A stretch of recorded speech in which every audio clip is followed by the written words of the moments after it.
હું અને મારી જેમ આ દેશના કરોડો લોકો તમને ત્રીજી વખત તો કમસે કમ વડાપ્રધાન તરીકે જોવા નહોતા જ માંગતા. તમે વોટોની ચોરી કરાવીને ત્રીજી વખત આ વડાપ્રધાન બન્યા છો. હું જાણતી હતી કે તમે જૂઠા છો, ફેંકુ છો. ખ્યાલ તો હતો જ કે તમે ચોર પણ છો, પણ સાબિત નહોતી કરી શકતી કે તમે ચોર છો.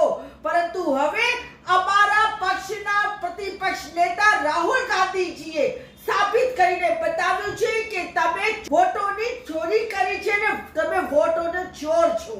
ગઈકાલે રાહુલ ગાંધીજીએ એટમ બોમ્બ ફોડીને તમારું જે વિભત્સ ચહેરો છે ને એ લોકોની સામે ઉજાગર કરી દીધો છે અને એનાથી ધિક્કાર છે તમારા ઉપર.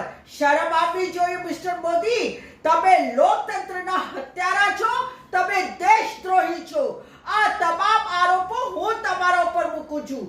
દેશની એક નાગરિક તરીકે જો મારા આરોપો ખોટા હોય તો તમે સાબિત કરીને બતાવો. અને આ ફક્ત મારા જ આરોપો નથી, પણ દેશના મારા જેવા કરોડો નાગરિકોના અવાજ છે ને આરોપ છે.